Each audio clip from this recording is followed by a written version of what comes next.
Hello my dear friends and welcome to my YouTube channel लॉलिका। आज हम पढ़ाई करेंगे कॉन्स्टिट्यूशन के बारे में। कल हमने मॉडर्न हिस्ट्री के बारे में पढ़ाई करी थी, लेकिन आज कॉन्स्टिट्यूशन के बारे में कुछ क्वेश्चंस को समझेंगे जो कि रिपीटेडली उसमें पीसीएसजे के एग्ज़ाम, यूपीएपीओ के एग्ज़ाम्स वगैरह में आते रहते हैं। और नेट जेआरएफ का भी हमारा एग्ज़ाम है, तो इसके लिए उसको थोड़ा हम पढ़ाई करते हैं। चलिए, और मेरा वीडियो अगर आपको पसंद आए तो लाइक शेयर सब्सक्राइब ज़रूर करिएगा, ताकि हम लोग लाइव आकर पढ़ाई कर सकें। ठीक है, तो शुरुआत करते हैं इसकी। तो यह है कि भारत सरकार अधिनियम 1935 के अंतर्गत 11 गवर्नर्स के प्रांत और 7 मुख्य कमिश्नर के प्रांत थे। इन्होंने क्या करा था, ब्रिटिश भारत का निर्माण किया था, जो कि तो ये अधिनियम 2 अप्रैल 1937 से प्रांतों के लिए प्रभावी हो गया। और भारत सरकार अधिनियम के अधीन एक संरक्षक न्यायालय का गठन हो गया। इसी को क्या कहते हैं, संघीय न्यायालय कहते हैं। और जो माउंटबेटन योजना थी वो थी 1947 से शुरुआत हुई थी उसकी। ठीक है, और जो ब्रिटिश पार्लियामेंट पास हुआ था वो हुआ था जुलाई 1947 से। और क्या है कि जो द्वैध शासन था, ठीक है, वो कैसे शुरुआत हुई थी उसकी।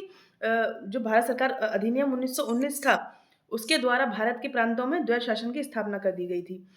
और संविधान सभा की प्रथम बैठक हुई थी 9 दिसंबर 1946 को। तो ये याद रखने वाला क्वेश्चन है। और संविधान कितने दिनों में बनकर तैयार हुआ था? 2 साल 11 महीने 18 दिन।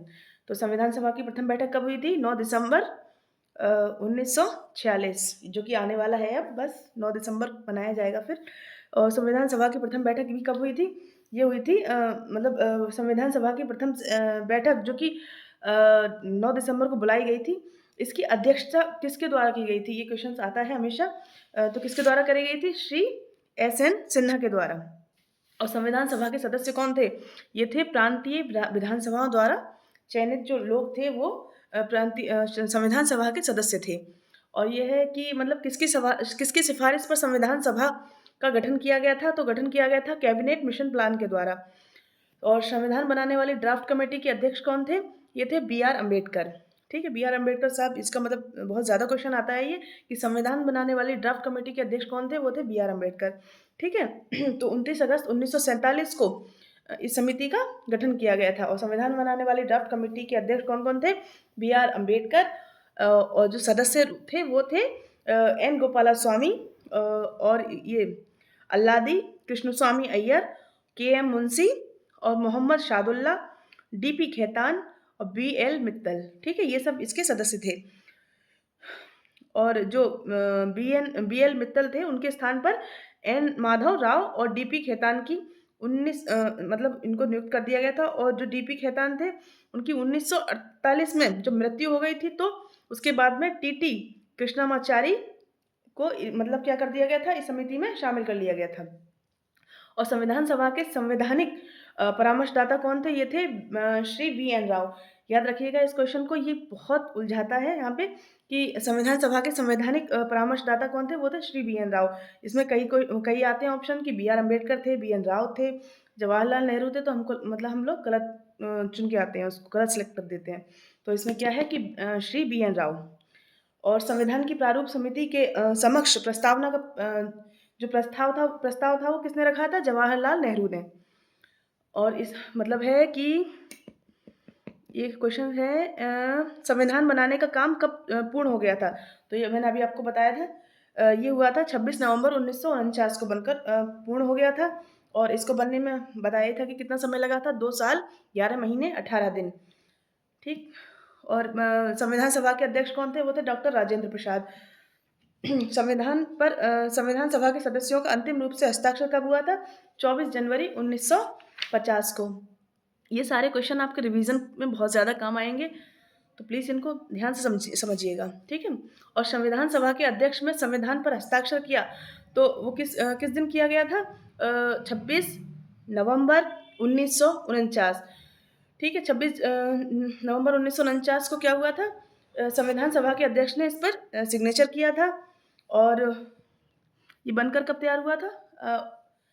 ये हुआ था 26 जनवरी 1950 को लागू हो गया। और 26 नवंबर 1949 को इसके कुछ उपबंध जो थे वो लागू कर दिए गए थे।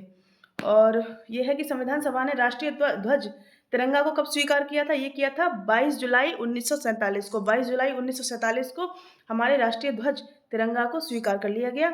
और जो विधिक सेवा दिवस है वो कब मनाया जाता है? विधिक सेवा दिवस मनाया जाता है 9 नवंबर को, यानी आगामी है 9 नवंबर, तो तैयार रहिएगा। और भारत में किस तारीख को विधि दिवस मनाया जाता है? वही है 9 नवंबर। नहीं, भारत में किस तारीख को विधि दिवस मनाया जाता है? तो मनाया जाता है 26 नवंबर को। ठीक है।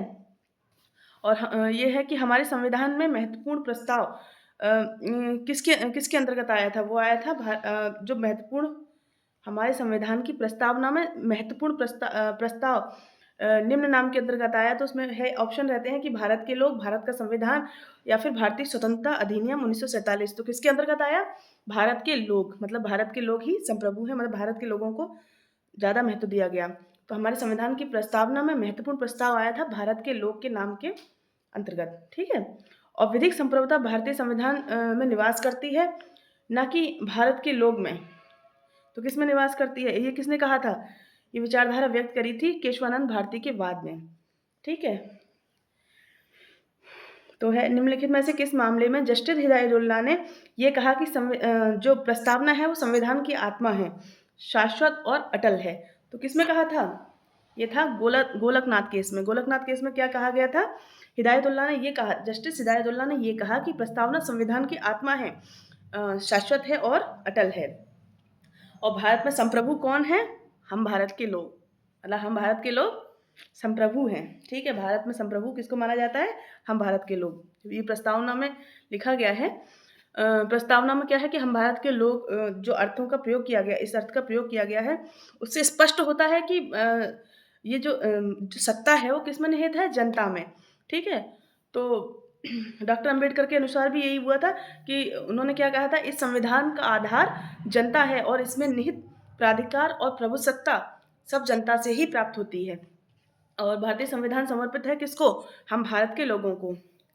और भारत के संविधान की प्रस्तावना में हम भारत के लोगों ने भारत को बनाने के लिए संकल्प लिया है। मतलब कैसा बनाने के लिए?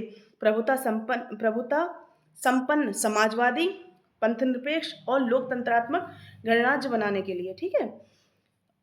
और संविधान के निर्वचन के उद्देशिका में उद्देशिका क्या कहती है कि जहां भी किसी उपबंध का अर्थ संदिग्ध है वहां सुसंगत है। और भारतीय संविधान की उद्देशिका क्या कहती है? प्राप्त किए जाने वाले लक्ष्यों को इंगित करती है। संविधान की उद्देशिका जो है वो स्वतंत्रता प्रतिभूत नहीं करती। किसकी स्वतंत्रता प्रतिभूत नहीं करती? अफसर की। ठीक है।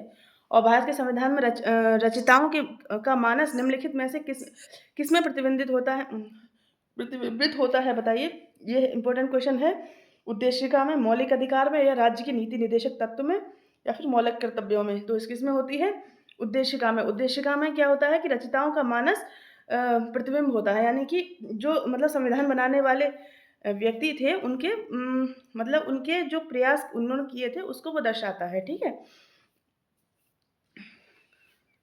और ये कब कहा गया था? इनरी बेरुबारी 1960 के मामले में उच्चतम न्यायालय द्वारा ये निर्णय किया गया कि उद्देशिका जो है वो संविधान के विचारों को जानने की ही क्या है? कुंजी है। तो ये मतलब क्वेश्चन आता है कि संविधान को जानने की कुंजी उद्देशिका में है। ये किस निर्णय में बताया गया था?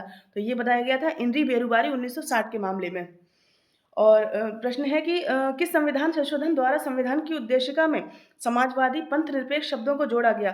तो किसमें जोड़ा गया था? 42वें संशोधन द्वारा। 42वां संशोधन जो है सबसे ज़्यादा इंपॉर्टेंट है। इसमें से सबसे ज़्यादा क्वेश्चन बनते हैं, तो इसलिए इसको बहुत अच्छे से पढ़ाई करनी पड़ेगी इसकी। और फिर है कि संविधान की प्रस्तावना में समाजवादी और पंथनिरपेक्ष शब्द अंतः स्थापित किए गए थे किसके द्वारा? 42वें संविधान द्वारा, 42वें संविधान संशोधन द्वारा। संविधान की प्रस्तावना में कितनी बार संशोधन किया गया है? सिर्फ एक बार। ठीक है। और राष्ट्र की एकता और अखंडता शब्दों को समावेश भारत के संविधान की उद्देशिका में किस संशोधन के माध्यम से हुआ है? वो हुआ है 42वें संशोधन द्वारा। और जो भारत के संविधान में प्रयुक्त शब्द है धर्मनिरपेक्ष, उसका अर्थ क्या होता है? उसका अर्थ होता है राज्य का कोई अपना धर्म नहीं होगा और सभी धर्म एक समान व्यवहार करेंगे। और ये समाजवादी शब्द कब जोड़ा गया था? 42वें संविधान संशोधन में। और है कुछ और चीज़ें बताएं हम आपको। उम, प्रस्तावना में धर्मनिरपेक्ष शब्द के डाले जाने के भी पहले निम्नलिखित मामलों में धर्मनिरपेक्षता को भारतीय संविधान की एक मूलभूत अ, विशेषता को माना गया था। किसमें माना गया था? केशवानंद भारती वर्सेस केरल राज्य। केशवानंद भारती वर्सेस केरल राज्य में धर्मनिरपेक्षता को महत्व दिया गया था और क्या माना गया था? संविधान की मूलभूत विशेषता माना गया था। अब है मतलब हम संविधान की विशेषताओं के बारे में कल पढ़ेंगे, लेकिन कुछ जो इम्पोर्टेंट फैक्ट हैं उससे पहले वो जान रहे हैं आज। तो इनरी बेरुवारी एंड एक्सचेंज ऑफ इनक्लेव्स के बाद में उच्चतम न्यायालय ने अभिनिर्धारित किया था, क्या किया था? कि उद्देश्य का संविधान का हिस्सा नहीं है।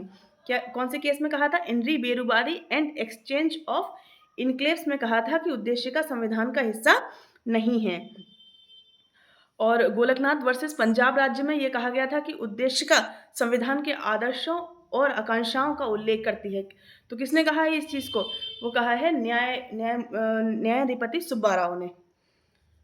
तो गोलकनाथ वर्सेस पंजाब राज्य एआईआर 1968 एससी में क्या हुआ था कि ये जो संविधान संशोधन इसमें हुआ था, उसमें न्यायाधिपति श्री न्यायाधीश सुब्बा राव ने क्या कहा था कि उद्देश्य का संविधान के आदर्शों और आकांक्षाओं का उल्लेख करती है। ये सबसे ज़्यादा इम्पोर्टेंट क्वेश्चन है, इसलिए मैंने आपको बताया। ठीक है? और प्रस्तावना संविधान की मूल विशेषता का एक प्रतीक है, ये बात किसने कही थी? ये कही थी जस्टिस मुधोलकर ने। ठीक है? तो आज के लिए इतना ही और कल पढ़ेंगे हम। ठीक है? वीडियो को लाइक, शेयर, सब्सक्राइब ज़रूर से करिएगा। थैंक यू सो मच मेरी वीडियो को वॉच करने के लिए।